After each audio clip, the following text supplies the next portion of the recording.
Well, greetings and salutations, everybody. Welcome to the best damn movie-related show on the planet Earth, the John Campea Show podcast, coming from right here in our quaint little studio. I'm, of course, your host, John Campea. I'm joined in studios today by writer, director, producer, Robert Meyer Burnett. I'll try and do good today. Jonathan Voico's here. You sounded a little bit like Kingpin there. The almost in a show about matchmakers, Chris Carr. I'm not going to try to be good today. And most importantly, of course, you guys are here. Thank you so much for being here, making our little show part of your day. And here's how our show's going to go. We're going to start off by talking about a few predetermined topics that we got lined up for you guys. Then in the second part of the show, well, we're going to take your live comments and questions. If you have a thought, theory, opinion, question, or observation you'd like us to address, go ahead and fire it on in while the show is live at www.streamelements.com/JohnCampea/tip. Now, the good news about this tip link is it's actually good 24 hours a day, 7 days a week. So if you happen to be listening to our podcast, either on Spotify, Apple Podcasts, or your favorite podcasting app of choice, or if you're watching this show a little bit later in the day when we're not live, you can still send in a topic or question. And if you do so when we're not live, we'll just get around to answering it on the next episode. All right, guys, with that all down, let's get things started with this. You know, yesterday on the show, one of our viewers wrote in and said, are you looking forward to watching that trailer for The Materialist dropping tomorrow? And I said, I'm actually unaware of this one. Well, the trailer dropped today. It's from A24, of course, a studio that's been getting more and more notoriety, more and more traction. People are loving their stuff. And it stars Dakota Johnson, Chris Evans, and Pedro Pascal, Madam Web, Captain America, and Mr. Fantastic. All the same movie in some kind of funky love triangle movie called The Materialist, which I thought, and you'd forgive me, I thought was just a spiritual sequel to Will Smith's, what's it called? The Hitch? That's it. You'd be forgiven. You thought this By the was way, a sequel to Hitch rules. It's a great movie. I own the Blu-ray. It's fun. I love Hitch. I like It's it. great. I was gonna say by just the color palette of this, I was like when Harry This met is where you Sally. live. Yeah, yeah, that's what you think, Yeah. right? So here's if you want to know a little bit about it, this comes us from Variety, who wrote, the romantic comedy follows an ambitious New York City matchmaker who finds herself torn between the perfect match and her imperfect ex. Dakota Johnson, Chris Evans, and Pedro Pascal star in Song's follow-up to her Oscar-nominated feature directorial debut, Past Lives, on which we are going to stop for a second and just reflect on how much Past Lives ruled.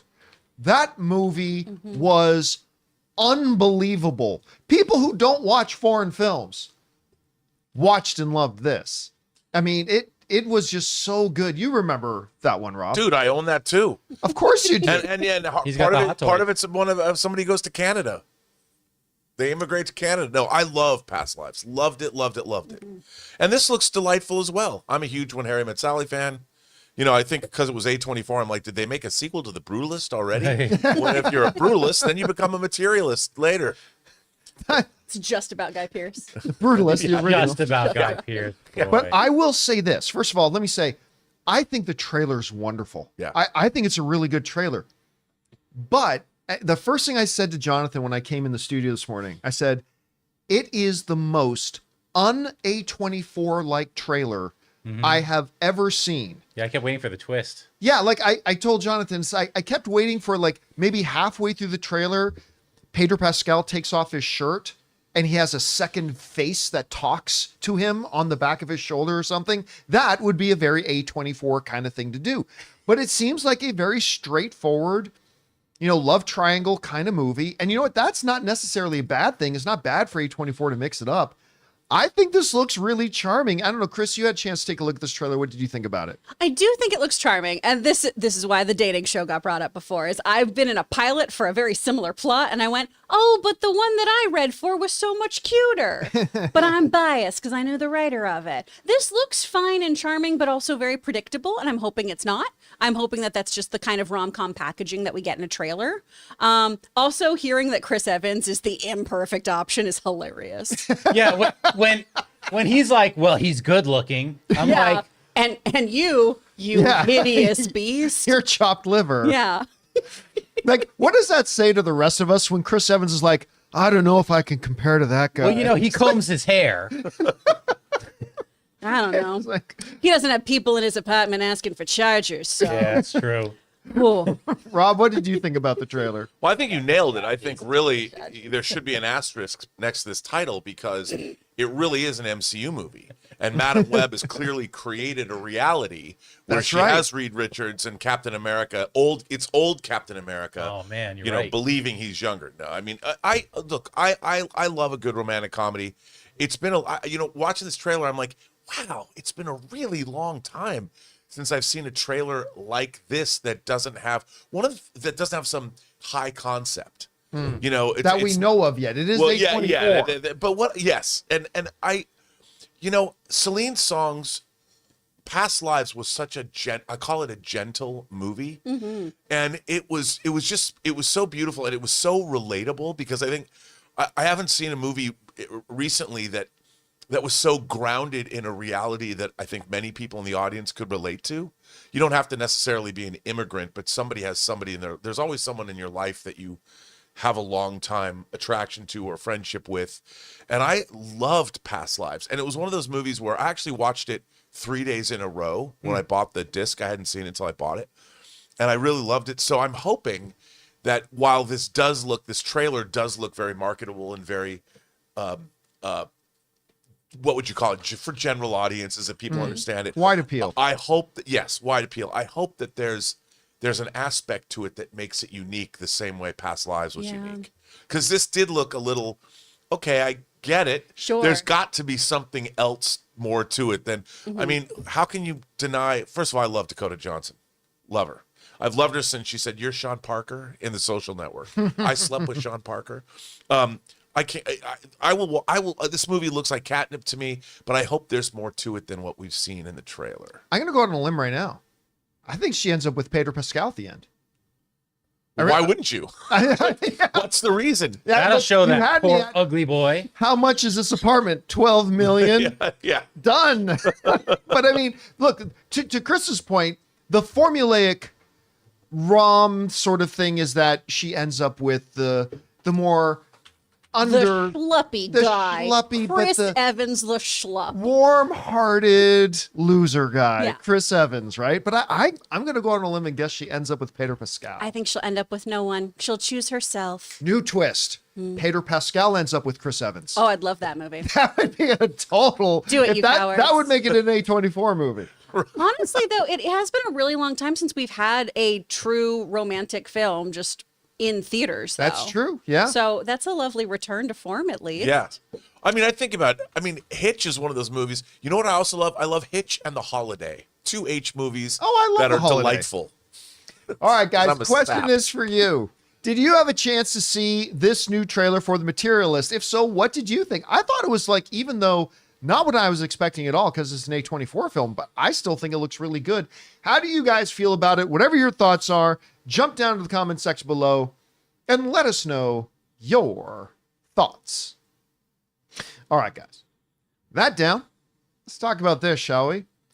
You know, big waves got made when it got announced that DC was going to be making a Sergeant Rock film, which they had tried before with Bruce Willis and Arnold Schwarzenegger. It never happened. But they were going to make it with Daniel Craig. Well, then, a short time ago, you guys remember, it came out that Daniel Craig was no longer connected to the project, leaving it up in the air a little bit. Well, what's the status of it? Well, now, according to the Hollywood Reporter, it looks like they're circling somebody else. Somebody's already in the house. The Penguin, Colin Farrell, is in talks to star in Sergeant Rock for DC Studios. Hollywood Reporter wrote the following: Colin Farrell, who waddled his way to considerable acclaim, Silly. So massive silly. number of awards, for his work as classic DC villain the Penguin, is in negotiations to return to the world of DC with Sergeant Rock, the World War II action movie set to be directed by Luca, I always pronounce his last name, Guadagnino? I don't know. Guadagnino. Yeah, I'm Italian. You'd think I'd be able to say it right. For DC Studios. The movie indeed puts Rock on track for a shoot this summer in DC Studios' production hub in England. If a deal makes, Farrell would play the tough-as-nails leader of Easy Company, the combat unit fighting Nazi forces in Europe. Sergeant Rock is a World War II soldier who first appeared in comics in 1959. His comics was one of DC's longest-running books. All right. First off, adding talent is always a good idea. Colin Farrell just won a whole ass ton of awards this award season for playing the Penguin. The Penguin was absolutely fantastic. I thought he is one of the industry's most underrated actors ever since I saw him in that Tom Hanks film, Saving Mr. Banks, to which I thought he should have been nominated for an Academy Award, but Tom Hanks was in it, so he was going to get all the credit. Understandably so. This guy is a great actor. Not always chose the best projects to be in over the years, but he's a fabulous actor. The elephant in the room is going to be, wait a minute, he's already in the DC universe. Well, yes and no. There's two actual yes and no's. Number one, he's in the Pattinson Batverse side of the universe, which is separate from what's going to be the mainline DC universe, so he's not really in there. And secondly, he even could play a new villain to Batman because nobody will recognize him. That's the thing. When he first came out as Penguin, he was totally under all the makeup and everything. He could come out and play another character easily. He should just play all the Batman villains. What's the name of the actress again who was the lead in Eternals? And she was in Chan. what's that? Gemma Chan. Gemma Chan. So she was in Captain Marvel, but because she was on all the makeup and everything like that, she was able to be another character in another Marvel film. So on that level, it would She's be no in my problem. dreams usually too. I was gonna say you said her name so wistfully. Oh, Gemma Chan. she needs to be on screen more. Oh Anyway, my incredible. God. Rob, first of all, what do you think about them still moving forward with a Sergeant Rock? Is that a good idea in and of itself? And what would you think about Colin Farrell playing the role? First of all, what's with Brits playing Sergeant Rock? Yeah, gonna the be two Daniel guys have all Craig, and both now been it's Brits. Colin Farrell. Not that I don't love Daniel Craig and Colin Farrell, but come on, man. But wait a minute, Where's is Colin Farrell Brit or is he Irish? He's Irish. He's Irish, right? Either way, UK, Yeah, it's UK. Northern, Southern, either way. Okay, I'm sorry, I don't want to piss anybody off. I have a little Irish blood in me, and it was, of course, a big Irish holiday yesterday. So yes, he is Irish, but the British Isles, how about that? I think we, to be a little USA centric here, no, I think this is fine. Like an actor can play whoever. Colin Farrell, he can play. Hey, he was Sonny Crockett. He could be Sergeant Rock. American icons. Why can't they do that? And he was great in Miami Vice, by the way, a vastly underrated movie. But I think this is good casting. I've always loved Colin Farrell. Always. I mean, I love like In Bruges. You ever see that? So good in Bruges. Colin Farrell's Him and great. Brennan Gleeson. Yeah, he can do no wrong. So let him. Is this actually a DC EU movie? I think it's supposed to be within Gunn's world. Yeah, Is it Gunn's World? but everything is Gunn's World, right? So the Pattinson Batverse. Well, I mean, is- it's not in the Pattinson verse. So That's what I right. mean. Is it going to be in the Pattinson, Or is it just going to side- be a World War II movie called Sergeant Rock? or is it just going to be a third thing that's completely outside of Yeah. either of them, and it's a standalone, or is it going to tie in? I mean, didn't we get a glimpse of Sergeant Rock in the There Creature was, yeah. Commandos. Creature what was the animated In series? Creature Commandos? Yeah, in Creature Commandos, didn't we get a quick glimpse of Sergeant Rock in there? I thought we did. Yeah, Well, that because of the robot. Why can't I think of the That's right, GI Robot. GI robot? Yeah. So okay, well that's Yeah. interesting. So maybe it's they're in going to tie it in there. So it's the DC Universe version of World War II. If that's what they're going to do. Chris, what do you think about, number one, them doing a Sergeant Rock movie, which I still got to say, it seems like an odd choice to do a Yeah. Sergeant Rock movie, but with Colin Farrell playing the role. I mean, I'm all for Colin Farrell playing whatever he wants. He's great. He is wonderful with dialects too, so he'll be able to do this American character service, I think. I feel like you'd only do this to build up to a Our Worlds at War storyline. But it does feel a little akin to having like a Captain America First Avenger kind of moment of doing a World War II story. And there's nothing wrong with that, right? It's not like you can only make one war movie ever Right. or have only one thing set in World War II. It's just a very interesting left field choice, but that's been James Gunn's whole thing has been, hey, let me elevate some B, C, D list characters that some people don't know about and put them right for D-list. Come on.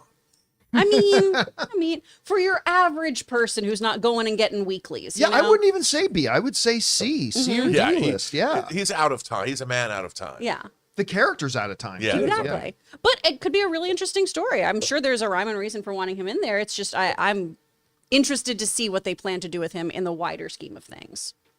All right, guys, question is for you. Daniel Craig may be out, but it looks like Colin Farrell may be in. What would you think about Colin Farrell playing Sergeant Rock? And I got to ask, what do you think about the idea in general of James Gunn doing a Sergeant Rock movie? Whatever you guys think about it, jump down to the comment section below and leave your thoughts there. All right, guys. That down. let's move on to this, shall we? You know, a couple of years ago, a brand new Mortal Kombat movie came out and disappointed everybody. That was a bad movie, man. I was so excited about it. Yet, yeah, Sonata was in it. How can you go wrong with Hiroyuki Sanada in it playing Scorpion? Anyway, the thing definitely had some cool things in it. Again, I still think one of the greatest action moments ever is Sub-Zero cutting a fool, then freezing his spraying blood into an ice pick and then stabbing that guy with an ice pick of his own blood. It's one of the greatest things I've ever seen in a terrible movie. And they made the weirdest choice too. You have all this lore of Mortal Kombat and they decided, all right, main character? None of them. We're just going to make up somebody new to kind of be the main character. A weird choice. Anyway, we do have Mortal Kombat 2 coming. And they made a splash when it got announced that Carl Urban was going to play Johnny Cage. Interesting choice. Carl Urban's a little older than I would have cast for a Johnny Cage, but Carl Urban can do no wrong in my books, so I'm totally good with that. Anyway, Mortal Kombat 2 is coming, and apparently the first pictures of the movie have now come out, giving us looks at Shao Kahn, Johnny Cage, Katana. Here's one of... I don't know why. I can't help but giggle when I look at this picture. Carl Urban is the man. He just is. He can do anything he wants. So can I first look at Johnny Cage? Take a look at the next look at Katana. Listen, however good or bad this movie ends up being, I already love costume design in it.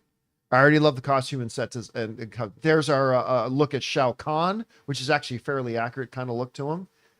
And then we got to look at Hiroyuki Sanada as Scorpion, who was the one redeeming thing about the last movie. Anyway, definitely looks very Mortal Kombat. I'm not going to lie. I was pretty surprised when I found out they said they were going to do a sequel. I mean, the first one, which was in the COVID era, so you got to take that in consideration too. It's not like it blew up the box office, but you take that in consideration. Maybe the sequel can do better.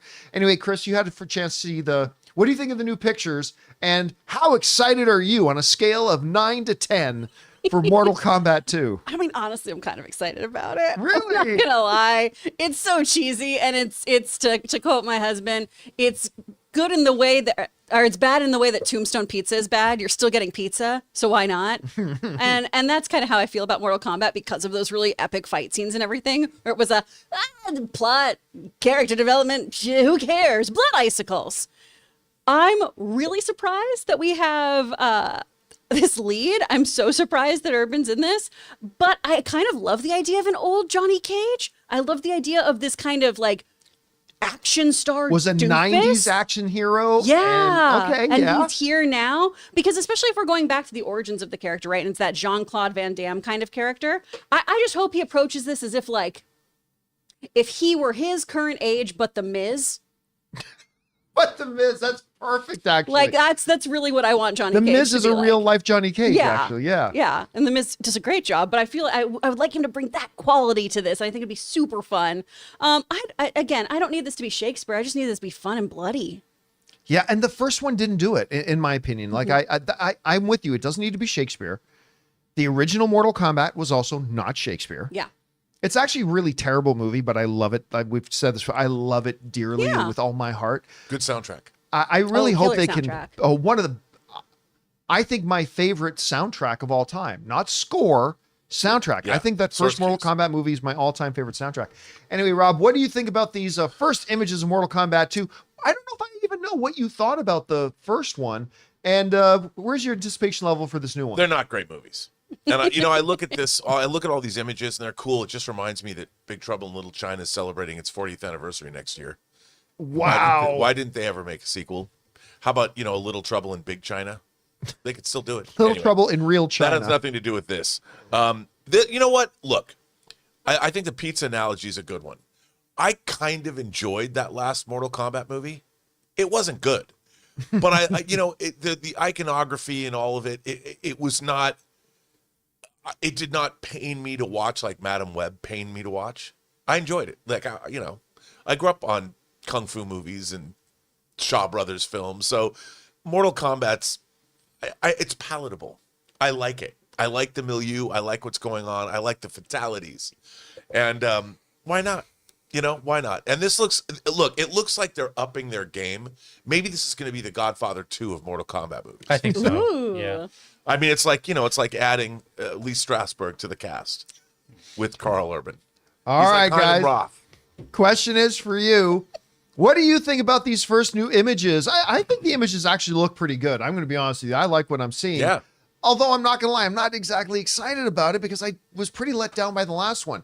Maybe this one can turn it around. Are you excited for the new film? Whatever you guys think, jump down to the comment section below and let us know your thoughts. All right, guys.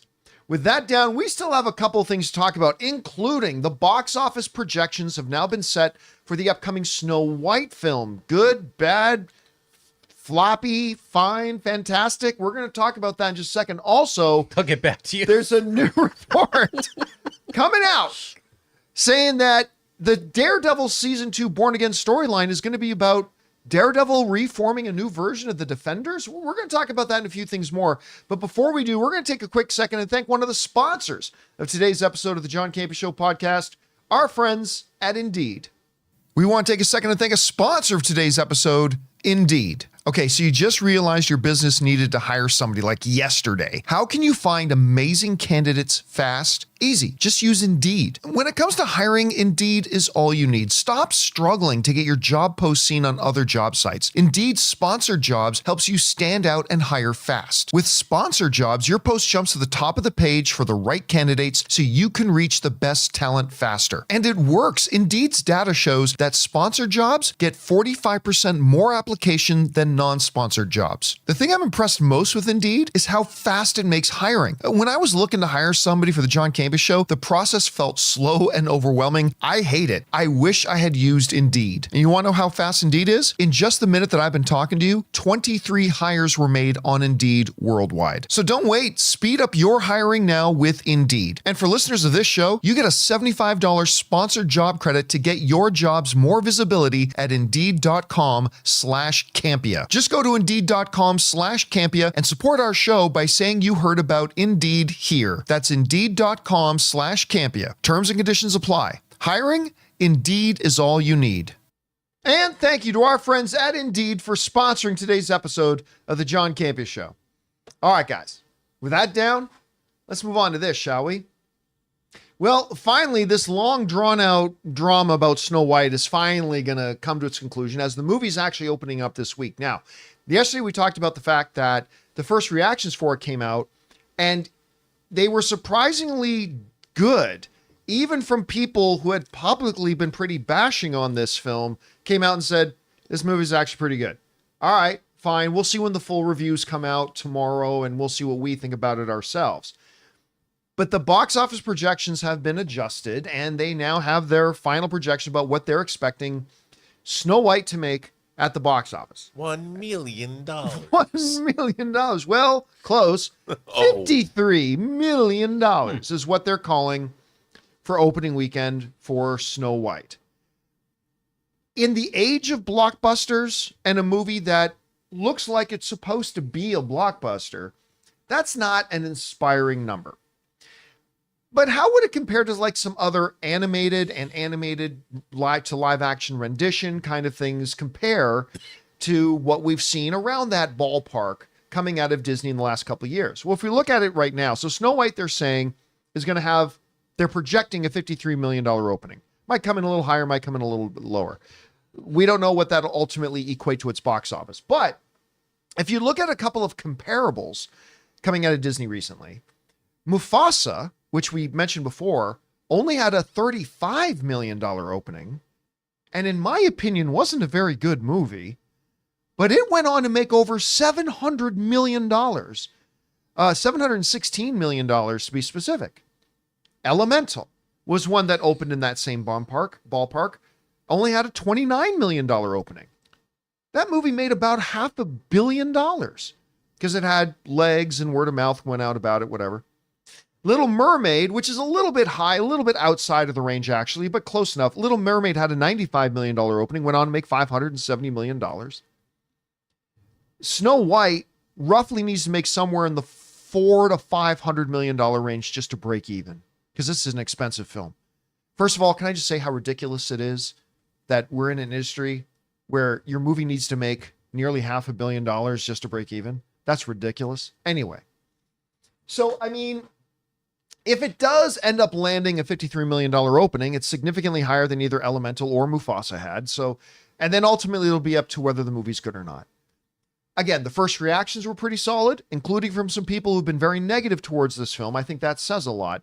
But in reality, we get the full reviews coming out tomorrow. That'll give us a better, broader picture.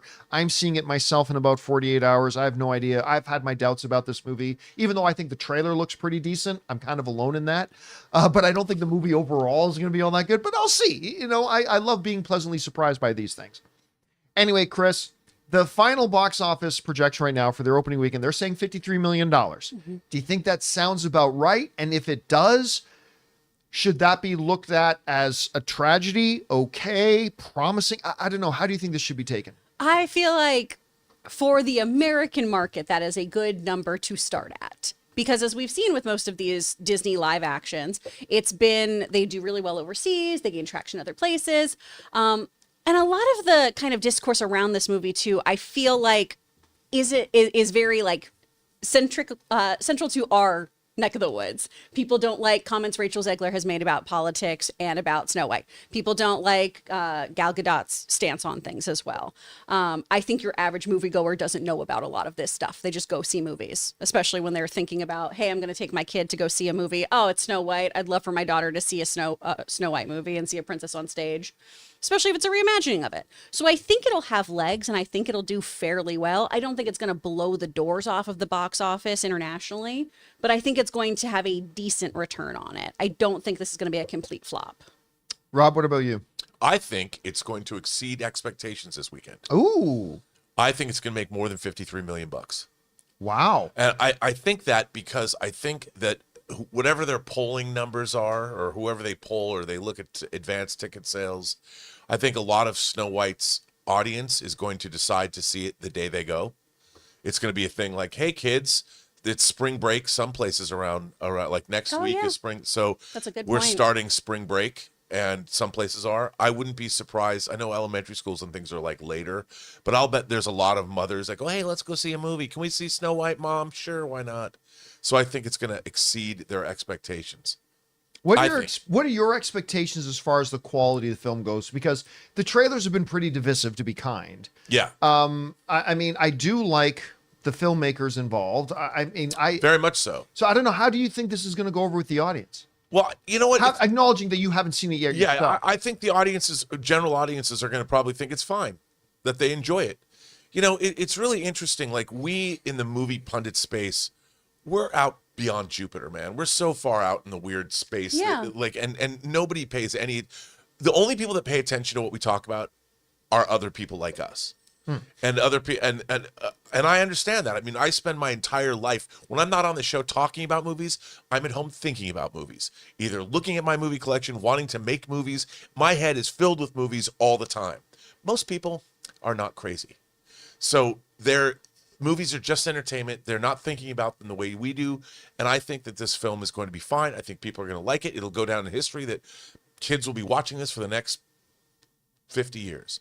I just cannot wait until we can stop talking about this movie. I never want to talk about this movie ever again. Well, you're going to have to talk about it this week because you're going to see it this week. I know, and we're probably going to have to do a post-mortem in a month. Yeah. We're going to be talking about this movie. I don't think that there's been a movie that's come out in the last 20 years that I've looked forward to not talking about ever again as much as I look forward to never talking about Snow White again. However, like you said, the people that made it, I really like. The cinematographer is the last Designing Hollywood we put up, and she shot Elvis. She wants to shoot a Bond film. So I want this movie to do well, if only because I want every movie to do well, because it's good for the industry. More than anything, by the way, John, I heard from a friend of mine that works in exhibition, the movie theaters are hurting. and we talked about it. Well, look, the number one film at the box office this weekend only made $8 million. We need this movie to do well to keep the theatrical industry healthy. There isn't a lot coming out until the summer movie season starts. So hopefully this will pack them in this weekend and will continue to do so for the next couple weeks because we need that. So let me ask you a bigger picture kind of question here. Let's say this movie does come in around $475 million, right in that break even, crawling into some profitability. With all the drama that surrounded Snow White and the delays and all that kind of stuff, does Disney take that as a win? Because I'll tell you, for me, I think if this does cross that break even mark and actually ends up making bus fare or whatever, I think if you're Disney, you take that as a complete victory lap and you celebrate it and then move on. I agree. I don't know. Do you think? Yeah. I agree. All right, guys. Question is for you. What do you think about this? The opening projections right now for Snow White are $53 million, which would make it one of the higher opening weekends of the year, but this is a Disney big budget blockbuster. Still a lot higher than what some other recent Disney films have done, and they've gone on to do okay. Do you think, like Rob, it'll exceed that $53 million? Do you think it'll come under? How do you think it's going to be received? Whatever you guys think, jump down to the comment section below and let us know your thoughts. All right, guys. With that down, let's move on to this, shall we? Daredevil, Born Again, episode 4 comes out tonight. Of course, keep your eyes open. I'm going to be doing a post-game show on Daredevil episode 4 about an hour or two after it airs tonight. So keep your guys' eyes open on the channel for that. But we're already talking about season 2 because as they made a big deal about, they've actually already not only greenlit season 2, they're shooting season 2 right now. And bucking the trend of streaming shows where you got to wait 2 or 3 years in between seasons, Marvel is saying you're going to get a Daredevil season every year until they cancel it, that is. And they're already making Daredevil season 2. And now the whispers are going around about what may be one of the key plot points of season 2. Kingpin is going to be putting together an anti-vigilante task force. And to combat that, some internet rumor scoopers, and you do have to take this with a grain of salt. This is one's going to be filed under, the rumor mill. So file this story under the rumor mill. I love rumors. and we always ask 2 questions when we're talking about a rumor mill topic. Number 1, what is the likelihood of it being valid? And then number 2, if it was valid, what would we think about it? Well, here's the Twitter kind of rumors that are going around. This comes to us from comicbookmovie.com. Wrote the following. According to the report, season 2 of Born Again will focus on Daredevil recruiting a team to take on Fisk's anti-vigilante task force. Will the Defenders reform? We have heard that at least one other member will appear in season 2, but we can't see the exact same lineup, Daredevil, Luke Cage, Jessica Jones, and Iron Fist, making up this new team. The likes of Elektra, Misty Knight, and Colleen Wing, loved her, are also possibilities. But this would give Marvel the perfect opportunity to introduce some new street-level heroes that we haven't seen in live action before now. Okay, let us address the 2 rumor mill questions. Number 1, the validity. I'm 50-50 on it, actually. A lot of the times these rumor mill topics come up and I'll go, I don't buy it. But this one I think is 50-50. As Comic Book Movie pointed out, there have already been whispers that they're going to be looking at bringing some other Netflix characters, maybe a Jessica Jones, maybe a Luke Cage, although Mike Coulter sounded pretty definitive that he wasn't going to come back, but that's a possibility. Even the dude who played Iron Fist, even he, remember last year, he kind of put out some social media posts that made it kind of maybe sound like he'd be returning. A little bit, yeah. Who knows? But the idea of him putting together a team and street level stuff like that. And again, it's not just the Defenders lineup. Like they pointed out, Misty Knight was a character they were very big on. Elektra is somebody everybody's waiting to see if they come back. Although isn't she busy starring in The Cleaning Lady or something? Yeah. Whatever that is. And Colleen Wing. Everybody loves her. So I will go 50-50 on the validity of this, to be honest with you. Because, I mean, a season 2 of Daredevil where it's like a new version of the Defenders taking on whoever is in Kingpin's anti-vigilante task force, because that'll be made up of a bunch of pretty cool characters too. That sounds appealing. All right. So let's move on to question 2. Let's assume for a second that the reports and the rumors are true.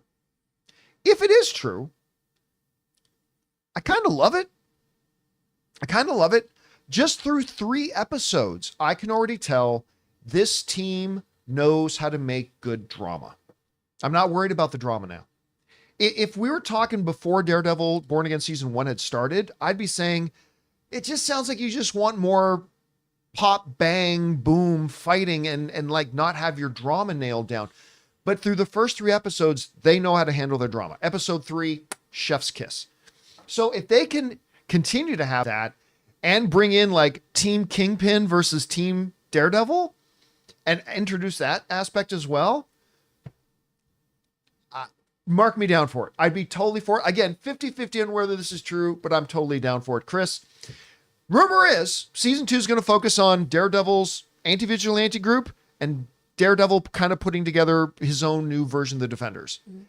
Do you buy the rumor?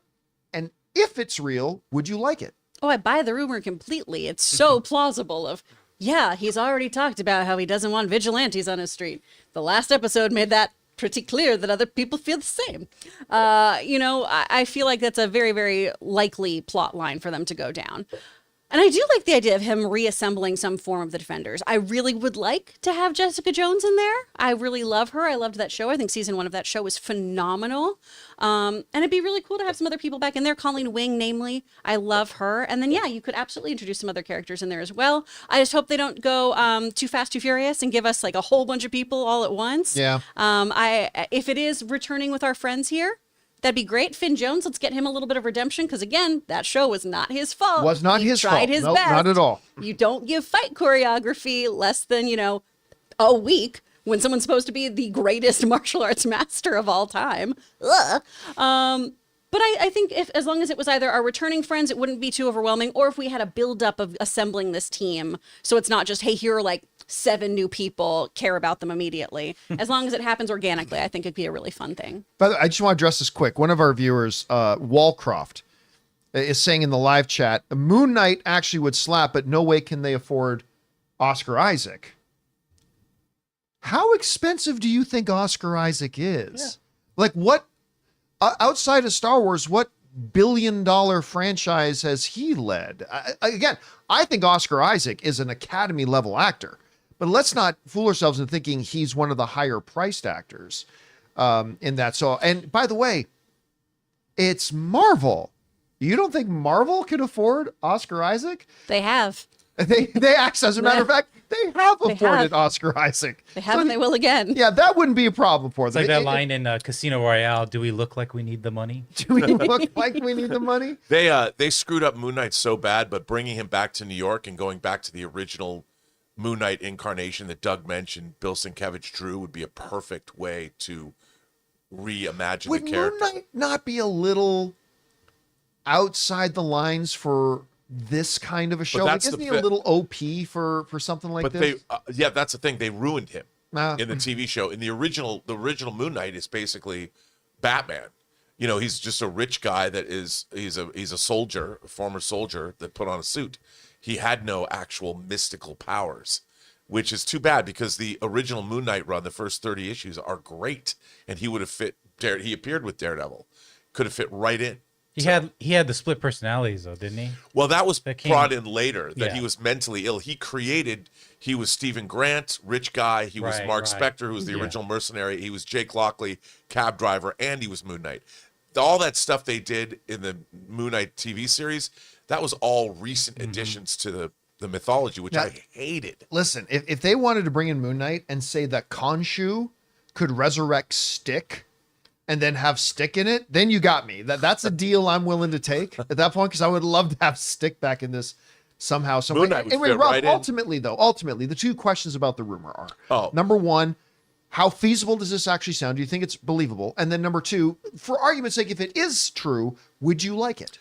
Well, 1, I think it is totally plausible because they've already introduced these are other street level or characters, and people like them. Like I have my man crush on Mike Coulter. He went on to do the TV series Evil, where he played a Catholic priest. done very believe it or well not. for him. Really liked Evil a lot, even though it's wacky. But I like the show, and I like him as an actor. And I love, as Chris said, Jessica Jones. I thought the first season of Jessica Jones was terrific. Finn does need a little bit of a redemption, but these characters are already well established in this universe. And, you know, they work well together. And I think that ensemble as part of a larger storyline would be pretty great. They don't have to just, it's not like, you know, in Reacher season 2, they gave him a team. They brought his team together. I like when they bring teams together. It's always fun. And you don't have to do it for the whole season, but to knock some heads over that's one true. or two episodes, it doesn't have to be a season-long arc. But if you need some extra help, a little extra muscle, why not call in your friends? All right, guys. The question is for you. The two questions, really, about the rumor mill are, number one, do you buy into this, that one of the big story points for season 2 is going to be Daredevil assembling his own, maybe new, updated version of the Defenders?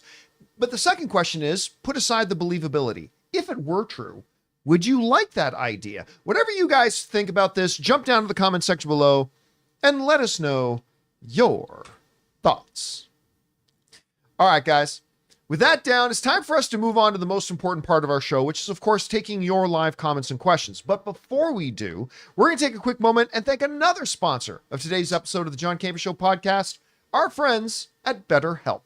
Guys, we want to take a second to thank a sponsor of today's episode, BetterHelp. Listen, guys, you know, if you've been listening to me for any amount of time, that I really believe that we need to start prioritizing our mental health. I often compare it to this. You know, when we go to the gym to get ourselves more physically healthy, we see that as a positive step. We need to start looking at our mental health the same way and prioritizing our mental health. And that's where BetterHelp comes through. Therapy should feel accessible, not a luxury just for people who have lots of money. With online therapy, you get quality care at a price that makes sense and can help you with anything from anxiety to everyday stress. If you want to look at the numbers, traditional in-person therapy can cost anywhere from $100 to $250 per session, which adds up fast. But with BetterHelp online therapy, you can save on average up to 50% per session. Your mental health is worth it, and now it's within reach. With over 30,000 therapists, BetterHelp is the world's largest online therapy platform, having served over 5 million people globally. Your well-being is worth it. Visit BetterHelp.com/Campea today and get 10% off your first month. That's BetterHelp, HELP.com/Campea. And thank you to our friends at BetterHelp for sponsoring today's episode of the John Campea Show podcast.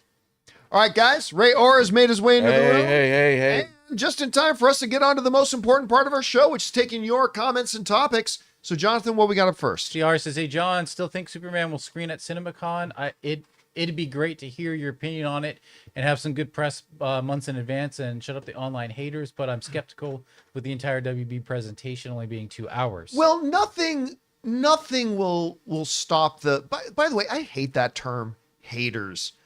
Like, if you like something, you like something. If you don't like something, you don't like it. I really hate that term, haters, but it's something everybody uses. But to the point, nothing will shut up haters. Like, if they do screen it at CinemaCon and everybody comes out loving it, they're just going to say the studio paid them all off. That is the default idiot move by idiots. Or none of those people are intelligent. Yeah, like, oh, they liked it? Well, they were paid off by the studio. That's the default position of absolute fucking brain-dead morons. I mean, you can disagree with them, but this whole thing of, oh, somebody liked a movie that I think looks terrible, they paid them off. It's like, tell me you're a moron without saying you're a moron. Anyway, that aside, do I actually think they will screen it? I really do think there's a chance, because this movie is so important to Warner Brothers. Now, the arguments against it are that it's pretty early before the movie comes out, but then again, so is How to Train Your Dragon. Yeah. And they're screening that. Now, you mentioned the Warner Brothers presentation is 2 hours. Yes, but quite often, not always, but often at CinemaCon, what's happened is they've announced screenings that are not part of that 2 hours. It'll be during another time, and it'll be its own standalone event. That's what they did with Shang-Chi. Like, when they screened Shang-Chi at CinemaCon, Disney Marvel had their presentation, and then Shang-Chi was at a different time. So that can totally happen. So I don't believe they're going to show it during the Warner Brothers thing. Now, another possibility, the stronger possibility, is that they show us like 30 minutes of the movie. or 20 minutes of the movie or something like that. That's also a possibility. But I really do think there is a chance that they show the full thing, just because it's such an important movie. It's the launch of a new cinematic universe. So, I mean, I wouldn't put money on it, but I'm still believing there's a good chance they do. But we'll find out. All right, what's next? Mr. Snivy, a while ago, asked if it was possible to see animated characters in Avengers Secret Wars. According to a report from Cosmic Circus, which has a better track record of reliability than other websites, the idea is being considered. Granted, this is just a rumor, so we have to take it with a grain of salt.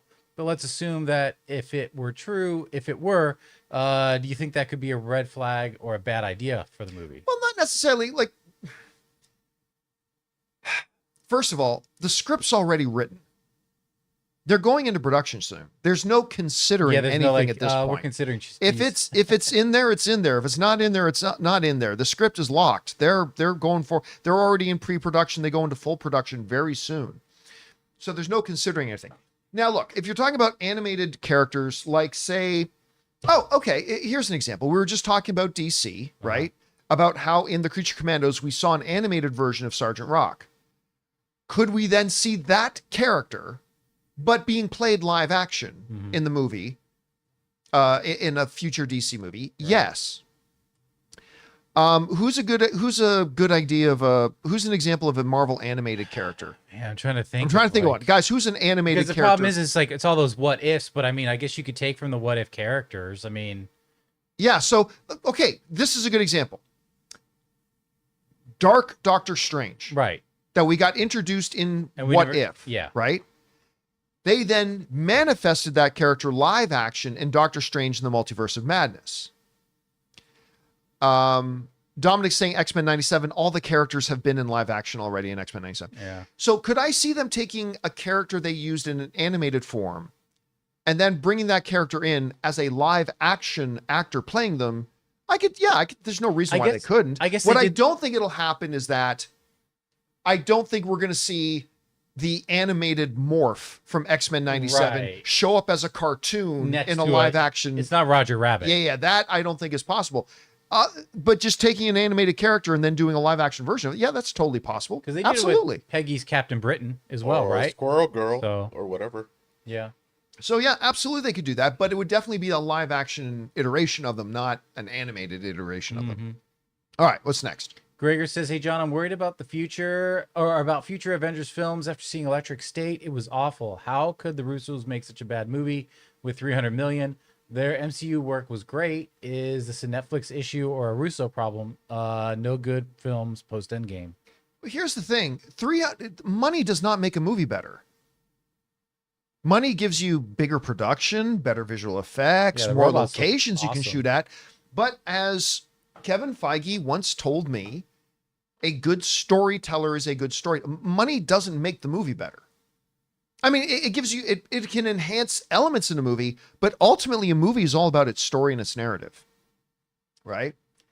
Listen, there are two things that are true. They sound opposite, but they can both be true, and they are both true. Truth number one, I love the Russo brothers. I love those guys. And they have made arguably, depending on who you talk to, 4 of the top 10 greatest comic book movies of all time. In Captain America, Winter Soldier, Civil War, Infinity War, and Endgame. Some would say 4 of the top 5, depending who you ask. So I love these guys. That is truth number one. Truth number two is I have not been impressed particularly. I'm just being honest. I have not been impressed with anything they have made as writers, directors, or producers since Endgame. I've talked for the last couple of years about how every time a new project with the brothers or Agbo Productions, which is their production company, they just haven't made anything good, in my opinion. Even Extraction with Chris Hemsworth, I thought that was a bad movie. A bad movie with some great action, but a bad movie nonetheless. So am I surprised to hear that Electric State isn't that good? No. I'm not surprised to hear it's not good. I mean, I wouldn't have been surprised to hear that is great either. I wouldn't have been surprised then. So why then, John, are you not worried about Doomsday and Secret Wars? I'll tell you why I'm not worried about it. Because the 4 times that the Russo brothers and their writer teamed up and worked with Kevin Feige, they bat 1,000. The results, like 1 movie, a fluke. 2 movies, maybe a lucky streak. 3 and 4 is definitive proof. Every time the Russo brothers have worked with and collaborated with Kevin Feige, the results have been pure magic. Pure magic. Somewhat, you could argue that Kevin Feige's best work is done when he's working with the Russo brothers. And so I am not surprised that Electric State did not turn out great, but I still have zero worries about the next 2 Avengers movies, because every single time that the Russos and Kevin Feige have collaborated and worked together, 4 times the results have been pure cinematic magic. Winter Soldier, Civil War, Infinity War, Endgame. They have yet to make a bad one. When that team works together, every movie's been great. So, yeah, I'm not surprised that Electric State hasn't been good. I haven't been impressed with anything that the Russos have done in the last number of years. But I have zero worries about this because the team has never missed. Anyway, that's just my take on it. All right, what's next? Venom's Dentist. Say what you will about Transformers series, but the opening of 07, the Transformers 1, is still the best opening scene to a movie, in my opinion. Man, I can't believe that was 2007. From CGI, sound design, action, it still gives me goosebumps to this day. Thoughts? What are your guys' favorite openers? I don't even know what we're talking about. Transformers? Like the first Michael Bay Transformers yeah, movie? I guess so for most. What was the opening scene? I can't remember. Wasn't it Optimus Prime going? No, Optimus Prime doesn't show up till he rolls out of the dark alley and meets Shia LaBeouf.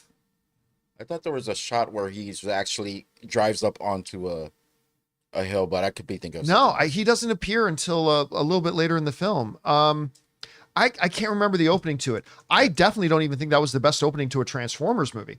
The best opening to a Transformers movie was the opening of Bumblebee, when the battle on Cybertron was raging and the Autobots were splitting for Earth and everything. That was the best opening for a Transformers movie. I actually liked, I know I don't often talk about it. I mean, you do, but Man of Steel has a great opening on Krypton. He's asking about Transformers. No, but I mean, he just said, like, do you have a favorite opening? Like, in a general? favorite opening? Yeah. Oh, just beyond of that. any movie Yeah. ever? Oh, I'd have to think about it. Yeah. I mean, I think the greatest comic book movie opening ever is X-Men 2. When Yeah, with the White House. Nightcrawler attacking the White House. The White House. I mean, that to me is the best opening ever for a comic book movie. But yeah, as far as Transformers go, Bumblebee was the best opening. There's a Energon cube in space, and it's about to hit Earth, and then it breaks up. It hits an asteroid, and it shows the Transformers logo. Right, but it wasn't. I don't know if he's called talking an about that Energon Cube. It was called something else. Yeah, whatever that square. Was it called the Allspark? The Allspark. The Allspark, right. So anyway, all right, what's next? Anonymous says, just binged 3 Body Problem in one night and saw that you did the same thing when it came out. The cast is so good. Really hated the last season of Game of Thrones, but those guys have struck gold again. Do you think that season 2 will come out next year? I think they said the plan was for it to come out in 2026. So that's Benioff and Weiss did? Yeah, 3 Body? Benioff and Weiss did 3 Body Problem. And by the way, I still stand firm. Last season of Game of Thrones was awesome. It was great. Yeah, great episodes. I just wanted to laugh. Final episode, and was it rushed? Absolutely. yeah. And I'm not really big on the big final, but I still stand by that. I think, and by the way, up until Shogun just broke all the records, that final season of Game of Thrones had held the record for the most Emmy wins of any season of television ever. I just throwing that out there. But I stand by it. I still stand by it. I know it's the cool thing to hate on the final season of Game of Thrones. I stand by it. I still thought it was great. That being said, yeah, 3 Body Problem was great. 3 Body Problem was great. Way better than I thought it would be. I don't think it was on the same level as peak Game of Thrones, But they took a nearly impossible concept and made a really engaging show out of it. And it's left me, the only problem with it is it's left me with there's no way you can win. It just left me with the feeling that there's no way humanity can win here. But at any rate, my guess is, from what I've heard, I think it comes out in 2026. Could be wrong, but that's what I've heard. All right, what's next? Rob says, one of my top acted lines recently occurred, stated, "I'm so lonely, I'm a victim of my own success." Conquest. Conquest, yep. I don't even get a real name, only a purpose. Thoughts? What is one of yours of all time? Oh, I don't think that's one of the greatest lines of all time. I thought it was an excellent line. Excellent line, because what it did in that final episode of Invincible, the final episode of the season, was that up until that moment, it's really just a brain dead thing. Big bad guy, big hero, fight, smash. That's all it was. And Conquest was just another one-dimensional mustache twirling, haha, I'm the bad guy. I love to fight and I can't wait to beat you up. That's all it was. But the moment he leaned down and whispered in Invincible's ear, said, I am so lonely. I'm alone. Other Viltrumites are afraid of me. So I just go out and I do my job, but by doing it, I just make them more afraid of me. I am completely isolated. I have nobody. When he says that to Invincible, he goes from a one-dimensional, black and white, bland character who, I'm big and strong, to all of a sudden there's depth. And all of a sudden this character's interesting. And it brings... it just fleshes out the character way more to me. And I thought it was a great line. Yeah, I thought it was a really good line. One of the greatest of all time. No, it's not even in the discussion, but I thought it was really good and perfectly placed in the episode. And it just made it feel so much richer. So I really like that. Okay, I found the scene. What scene? It's Blackout. Oh, Blackout. Remember how he lands on the army base and he attacks? the helicopter? That's the Transformers Oh, scene. right. Yeah. Because I he, still say the Bumblebee scene is yeah, better. yeah. I still think the Bumblebee scene is better. Anyway, that's just my opinion. It's subjective. All right, what's next? Forky says, here to give Pixar some love. Win or Lose and Dream Productions are both great. I haven't heard of Dream Productions. People check out both, especially Win or Lose. That one is fantastic storytelling with episodes focused on different characters within the world. Very neat. The What's Dream Productions is the spin-off of Inside Out. Yeah, that's right. About Okay. the group that Right. does her dreams. Yeah. That's Dream Production. Listen, I'm starting to hear some decent things. But again, when Win or Lose came, I just heard from a number of people that I know that didn't really like it. So I kind of put it off my radar. So maybe I'll have to catch up with it at some point. I just haven't heard the best things about it, but I'm starting to hear some good things. All right, what's next? Raymond says, about to start watching The Pit because of all the good buzz about it. I saw a video on Instagram about Isa Briones and her Filipina coworkers. Do you know enough Tagalog to know if Anne's relatives are talking about you in front of you? I have gotten to the point, I've spent more time trying to learn Tagalog than I have Italian. Now, I can understand conversations pretty much. Like I'm not by any stretch of the imagination fluent in Italian, but I just grew up around all of my Italian family who always spoke in Italian, so I picked it up well enough. I've picked up enough that I kind of get the sense, because Anne and Ray's mom barely speaks English. She normally speaks in Filipino. John doesn't have to worry about any of that stuff. If they want to say something about him, they'll just say, John, this is whatever. There's no using our language. Well, in this family, using our language to talk about somebody. Oh, no. That's not what he's suggesting. But I mean, it's just like, Ray coming to the defense. I'm able now I'm just saying, to kind of know what the general topic is. Yeah. Like when Anne's mom is talking to Anne, she'll always speak in Tagalog. And I can now, I don't know specifically what's being said, but I kind of get the gist of the topic. What they're, yeah. But yeah, it still freaks out people because like I'll be playing poker somewhere and a lot of poker players are Filipino. And like I'll win a hand and they'll push the chips towards me and I'll go, Salamat po. And they're like, what? Like they're freaked out that I can even say anything. It's I pretty just fun. imagine it was like the 13th Warrior and Antonio Banderas, and one night you were just sitting around like your fire pit as they spoke, and then you just understood them perfectly. All of a sudden, it just started to Yeah. flow. All right, what's next? Chip Crisper says, "Hey John, open mic topic. If Doomsday ends with the creation of Battleworld, what projects do you expect we get between the Secret Wars? Lots of multiversal stuff afoot, with the entirety of the MCU tossed to their own corners of Battleworld." Okay, so first of all, I don't necessarily agree with your premise, but let's just go with it for a second. If Doomsday ends with the creation of Battleworld, then what I suspect they will do is what they did with Ant-Man and the Wasp. Because you remember, Infinity War came out first. And then Ant-Man and the Wasp came out afterwards, but it took place before Infinity War. And the movie ends in the post-credit scene with them getting dusted, right?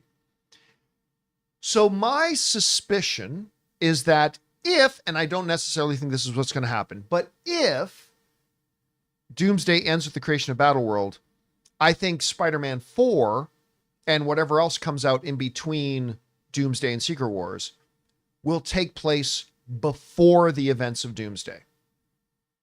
Just like they did with Ant-Man and the Wasp, happening before Infinity War, even though Infinity War came out first. Right. So that's my guess. Pure guess, I don't know, but that's my guess. All right, what's next? Anonymous says, "I don't think Born Again should be fully canon. I love all 3 seasons of Daredevil, but season 3 is too tied to Defenders, which, along with much of the Netflix MCU, feels like baggage. Some events and renditions of characters should be left behind." I think a lot. Bring that up again. It seems like he's saying two different things. I don't think Born Again should be fully canon. Why?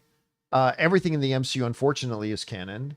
I love all 3 seasons, but season 3 is too tied to the Defenders. Oh, maybe because of our Defenders talk? But what does season 3 of Daredevil on Netflix have to do with you not thinking Born Again should be considered canon?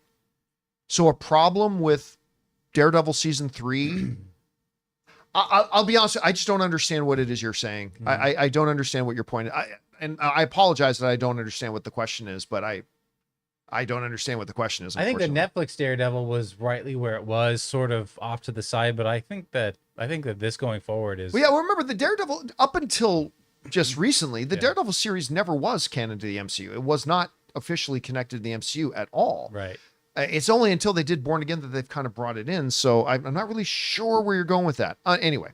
All right, what's next? Megared says, "I think Battleworld will be a hex spell with Wanda bringing about a seemingly perfect world for all those Doom could save from the incursions, tying the in Wanda's side of the MCU. The only entries that have really built off one another in the post-Endgame." I mean, there's still a question about whether Wanda's coming back at all. They have definitely, especially in Agatha All Along, left the door open. Is Wanda dead? Yes. No. Maybe. Right? That was the answer. And that was a great line in that show, by the way. Is she dead? Yes. No. Maybe. I love that line. So they've definitely left the door open. They've definitely left the door open. I mean, is it feasible that they could do a creation of Battleworld with kind of a play on the House of M with the no more mutants or no more multiverse? And Wanda, through machinations of Doctor Doom, creates...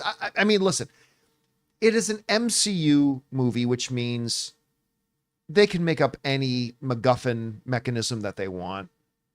They can say, the ancient totem of artifact has been found. And if you rub its belly 5 times, it illuminates and creates a singular verse within a multiverse. I mean, they can do whatever they want. But is that a possibility to do through the mechanism of a Wanda character returning? Yeah, because then you could tie that into a classic comic book moment with House of M and all that kind of stuff. I mean, that could work. Theoretically, it could work. All right, what's next? Let's see. We got Fan of Steel question mostly for Rob. Rob's not here, unfortunately. As you guys know, Rob and Chris do not stick around for the second part of the show, Yeah. so never send in a question for them. Anyway. If you were to do a sequel for The Thing, what would your vision for it be? And would you try to find some way to bring back Kurt Russell's MacReady? It's one of my favorite sci-fi movies. Well, the problem with the thing is if you're to do a sequel, it's got to take place right after the events of it, I think. Because that thing can't be then running around the world for 40 years and nobody noticed. You know what I mean? Especially the nature of it. So I think it would have to be something that you couldn't bring back Kurt Russell for it. But again, as to what Rob would say to that, I'm not really sure. Yeah. All right, what's next? Performing artist says, "Hello, team. How about that movie Eden? This trailer with Jude Law, Anna de Armas, Sydney Sweeney, Vanessa Kirby, and Daniel Bruhl. It looks amazing. But I should ask the creator of Trailers: A Love Story. What do you think? Have you seen Eden? I haven't seen that trailer. No, I haven't seen the trailer, unfortunately. Yeah. Tremendous cast, but I have not seen the trailer for it. All right, what's next? We got Anonymous. I'm surprised that we're releasing Snow White in March. Why is it not opening when the kids are off school, Easter or the summer holidays? When I was a kid, apart from being off school and going on holiday, you used to look forward to going to the cinema. I think it's close enough. I think they've learned these movies can make billions of dollars without necessarily doing that. Kids are all off school, after 4 p.m. on Friday. They're all off school Saturday. They're all off school Sunday. You can take them to the movie after work. The normal flow and patterns of the box office have changed over the last decade. Like it used to be, if you had a big movie that you wanted to do really well, you released it in the summer. But it's not really like that anymore. I mean, we certainly still have summer blockbusters, yes, but it's not nearly as important. And by the way, there's no real dumping month anymore. It really has evolved to being a full 12-month calendar. Now, are there still better times than others? Yes, Christmas is still the biggest box office season of the year. But it's kind of evolved a little bit. So I think you can do just as well right now than if it, did otherwise. All right, what's next? Let's see. Anoa says, favorite character on The Pit. My favorite right now is Dr. King. Fun fact, she is played by Bryan Cranston's daughter. Oh, nice. By who? Bryan Cranston's daughter. What's the name of the character? Oh, Dr. King. I can't remember which one Dr. King is. I don't know. Well, it's not your favorite character. My favorite character is the main character. Is the dude from ER. I keep forgetting his name. Noah Wiley? Yeah. Is that his name? Yep. He's my favorite character. I guess that's Dr. King. Oh, is that Dr. King? And whose daughter they say that is? Bryan Bryan Cranston. Cranston. That's Bryan Cranston's daughter? She's a very good character. I suspect they haven't said it on the show, but they kind of lightly imply she may be on the spectrum, which is really interesting if that's the case. Yeah, that's a really good character. But I even though it sounds like a cop-out to say the main character is my favorite, but really, the Noah Wiley character is my favorite character. Yeah. So, and guys, if you haven't watched now again, if you're somebody that's never liked medical procedurals, then it might not be for you. But I'm telling you, The Pit is a great show. Give it a shot. Maybe you'll like it, maybe you won't, but I think it's fantastic. All right, what's next? I'd like to say, too, that along the same lines of finding out someone's son or daughter is kind of semi-famous or whatever, I only found out yesterday that the singer of Toto, and he also did the Care Bears theme song, is John Williams' son. Yeah, the Really? Africa song. Africa. The lead singer of Toto John Williams. is John Williams' son? And I looked it up. I Googled it, and I never knew that. he sings the Care Bear theme, too, for the cartoon from the 80s. My world has been shaken. My world has been absolutely shaken. By the way, and somebody just brought this up, the new movie that was #1 at the box office this weekend, Novocaine. Mm-hmm. The bad guy, one of our viewers pointed out that the bad guy is Jack Nicholson's son. I did. Oh, yeah. Oh, you're the one who pointed it out? How did you find out that? I'm DB. I could not believe that dude was Jack Nicholson's son. So that's kind of cool. Anyway. All right. Here is our last of the tips. Forbidden says, heard those Daredevil rumors years ago. It was actually meant for Spider-Man 4. That's the street level rumor. Excuse me. Until they went the multiverse route. Also, Ant-Man was supposed to be part of Kingpin's team. That's a separate thing altogether. That was a separate thing altogether. This particular report came from a particular source. Again, just one of those Twitter sources, stuff like that, all that kind of stuff, which is why we put it in the rumor mill. And we put up the big rumor graphic. But it is a separate thing. It's not the same thing that's just being crossed over to this. All right. You know what, guys? We also, most days, when we have some time, we also like to go over and ask our channel members. For those of you who are channel members, thank you for being channel members thank you. of our channel. And we like every day we put up a post just for them, asking them if they have any questions for us. So what did some of our channel members ask today? Daddy Logan says, did you watch Dexter Original Sin yet? Yes. I've talked about it already. Really good. I was not interested because Dexter, what was it called? New Blood? Oh, yeah, something like that. Was awful. Yeah. I love the original Dexter series, but that New Blood series, no thank you. It was just not good. So I didn't have a lot of hope for Original Sin. Excellent show, though. They did a really, really good job. And now I am interested in Dexter Resurrection. Now I'm interested in the new Dexter series coming next because of Original Sin. They really did a good job with it. He's younger in that one, right? Resurrection. Yes, He's it's supposed to be kind a of an young origin version. story about how he Yeah. first started working with the police. All right. What's next? Alan just asked if you heard about Jeff Daniels joining Shrinking 3 as Jimmy's dad. Yes, it was brought up last week. Yeah. Somebody brought it up last week. Again, I love Jeff Daniels. Shrinking is one of the single best shows on TV in both terms of being absolutely hilarious and being absolutely heartwarming. It's a utterly fantastic show. I cannot speak enough about it. And Jeff Daniels joining it is just perfect. Absolute perfection. All right, what's next? Mighty Tank, what's your favorite Adam Sandler movie or film? I always change my mind between Wedding Singer and Happy Gilmore. Really like 50 First Dates too. I mean, favorite movie he's ever been in is easily for me Punch Drunk Love. But as far as like what you would think of his films, it would have to be Wedding Singer. I would two very different movies.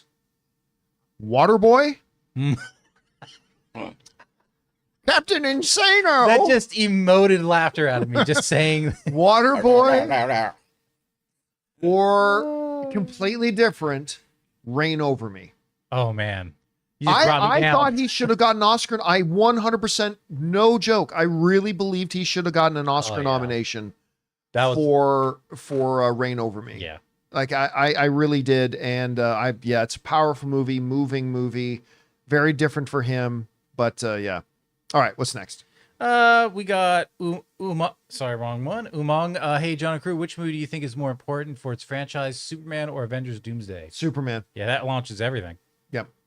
This is the because Marvel is not Marvel is not in its healthiest state right now, but it's still doing okay. Their last theatrical film, well, before Captain America, made $1.4 billion at the box office. Even just recently, like Doctor Strange nearly made $1 billion. Guardians 3 made about $800 million. Agatha was a big surprise hit for them. You know, they're not in their healthiest state right now, but they're okay. And they've been doing it for a couple of decades now. Getting close to it. Whereas DC got ran into the ground. Is dead. And they're trying to they're trying to, number one, rehabilitate their image and completely start a brand new cinematic universe. And you never get a second chance to make a first impression. And so they are both important. They're both vital. But I'd say by a wide margin, Superman is a more do or die important film for DC than Doomsday is for Marvel. All right, what's next? I keep going to the wrong. I mean, percentage chance we see Vader at some point in Andor season 2. I think it's almost certain that at the very least we'll get a mention of him or the Emperor. Also, I don't suspect we'll see Felicity Jones, but I think there's a small chance we see Mads Mikkelsen. I think there's a very small chance of, a mention? Sure. You're talking about the head of the galactic government and his de facto right-hand man. Yeah. So a mention, sure. See Vader? No, I don't think so. I don't think so, because then that takes away from his appearance in Rogue One. Yeah, and Tony Gilroy already said, we're not going to do popular stuff. We're not just going to throw in surprise cameos for the sake of surprise cameos. Like, they put in characters that made sense to their story, right? Galen makes sense. Yes, I could see that. Also, the fact that they put in Forrest Whitaker what's his name again? Oh yeah. Oh man. But that was totally tied in and important from Yeah. Rogue One to this, so that had to be there. Jin. Oh man, I forgot what his name was. It's He will Saw know. Gerrera. Saw Gerrera, that's right. So that made sense. So no, I don't suspect we'll see Vader, and I don't think we're going to see Jin at the end either. Why not? All right, what's next? Matt says hello, John and crew. Question: I just watched Companion, loved it, but it made me wonder if I would have enjoyed it more if I hadn't seen any trailers. Are there any films you wish you saw without seeing a trailer? For me, it's Companion, Abigail, and From Dusk Till Dawn. The Honestly, thing for no. me is that trailer didn't blow it for me because I thought it was a completely different film based on the trailer. Yeah, no, I've honestly never seen a movie that I wish I hadn't seen the trailer. It's never happened to me. The thing that nearly ruined Companion for me, and I really like the movie. I think the movie's great.